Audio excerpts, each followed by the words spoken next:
Mushrooms are a magical, mysterious, and marvelous kingdom of organisms. They come in all shapes and sizes.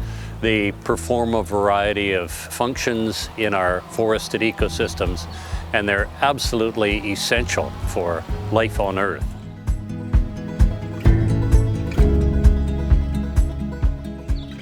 If we didn't have fungi, we wouldn't have our forests, we wouldn't have our grasslands. Mushrooms are regularly used in cuisine, they're used for medicines.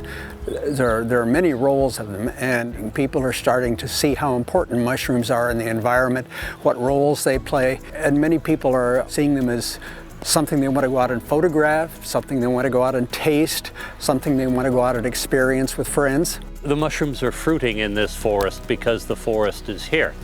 And so there's a pathway from education to passion to conservation, and that's hopefully something that we can help foster in people. Mushrooms are an inherently fascinating kingdom of organisms. They perform so many roles in the ecosystems, and they're so beautiful and so variable. We have records of 3,400 species of mushrooms in British Columbia. But by and large, there's a general dislike. Mushrooms are associated with something slimy, underground. You have all of these mysterious organisms, these mushrooms that oftentimes seem to appear in the middle of nowhere overnight.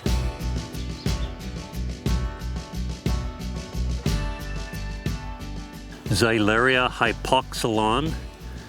Common names are carbon antlers or candle snuff fungus. It makes two kinds of spores on these fruiting bodies. It makes the white asexual spores called conidia, and when it's mature in the black areas on the bottom here, it will make its sexual spores. One of the fun things about this mushroom is that when it's producing its conidia, its asexual spores in the white portion here, you can sometimes hit it with your finger and raise a cloud of spores. It's just a magical realm, the world of the mushrooms, and it's not surprising to me that people invoke pixies and elves and fairies and witches in the common names of so many of these mushrooms. Look here. Yeah. We've got a nice fruiting of witch's butter. Yeah.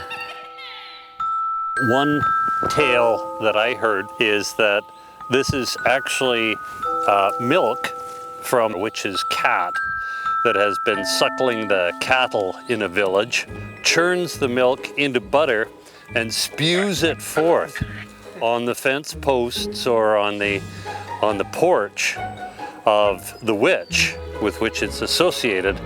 And so if you find witch's butter growing on the porch or the fence posts of a woman, then that's 100% proof that she's a witch. Science has explanations for why we find this fungus, but these scientific explanations can hardly compare with hundreds of years of folk wisdom. Those stories in some way kind of guide you into the natural world, and you start checking those stories out, finding where they came from, but also seeing whether they're really true or not. Whoa, this is a mushroom. It's Tricholoma sulphureum. Its common name is the stinker. It has a potent smell. It's kind of like the smell of a match when you strike it and then blow it out. That smell right after that. It's a sulfur smell. One of the reasons that I'm keen to help people learn about mushrooms is that a certain percentage of the people who learn more about this fabulous kingdom of organisms become passionate about it.